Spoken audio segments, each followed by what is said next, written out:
السلام علیکم دوستوں، کیسے ہو آپ لوگ؟ اللہ تعالیٰ سے امید ہے آپ سب لوگ خیریت سے ہوں گے اور اپنے پرندوں کا اچھا سا خیال بھی رکھ رہے ہوں گے۔ آج کل برڈز کے ریٹ کے حوالے سے خاص کر فنچ رکھنے والے دوست بہت زیادہ پریشان ہیں۔ فنچ کے پیر کے ریٹ 300 روپے ہیں اور کنگنی بھی 300 کی مل رہی ہیں۔ تو ایسے حالات میں ایک بریڈر کیسے کمائے گا؟ یہ تو نقصان میں ہی جائے گا۔ تو دوستوں، اس میں آپ کا اپنا قصور ہے۔ کسی بھی کاروبار میں کمانے کے لیے کاروبار کو وقت کے ساتھ اپڈیٹ کرنا پڑتا ہے۔ وہ دوست جن کے پاس فنچ ہیں وہ سوچیں، جب فنچ کے ریٹ کم ہو رہے تھے، یعنی جب فنچ کے ریٹ 400 ہو گئے تھے، آپ اس وقت تمام فنچ سیل آؤٹ کر دیتے اور اس کی جگہ جاوا ڈال دیتے تو آج جاوا میں کیسی کمائی ہوتی سوچیں۔ اور جاوا ڈالنے والے جب جاوا کے ریٹ 1200 ہو جائے گے تو تمام سیل آؤٹ کر دے گئے تو وہ نقصان میں نہیں جائے گے۔ ایسی طرح کمائی ہوتی ہے۔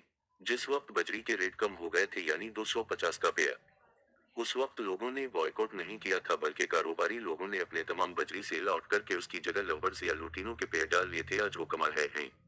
اور جس وقت لوبرڈ یا لوٹینوں کے ریٹ کم ہو کر 1200 کا پیر ہو جائے گا، اس وقت وہ تمام سیل آؤٹ کر کے کچھ اور ڈال دینے گئے۔ اس طرح کماتے ہیں لوگ۔ بوائکاٹ یا ہڑتال کرنے سے آپ کو کوئی فائدہ نہیں ہوگا، وقت جاتا جائے گا اور پھر آپ بھی بہت سے لوگوں کی طرح کہو گے۔ اس کاروبار میں کوئی فائدہ نہیں ہے، جبکہ بہت سے لوگ اس وقت بھی اچھا کما رہے ہیں اور کچھ لوگ ہر قسم کے حالات میں بہت اچھا کماتے ہیں۔ ضروری بات بوائکاٹ کرنے والوں کے لیے، کاروبار میں کمپٹیشن ہوتا ہے، بوائکاٹ نہیں۔ دوسری بات، مارکیٹ میں جال والے صرف فنچ نہیں لیتے اور بھی برڈز لیتے ہیں، سب کے تو ریٹ کم نہیں۔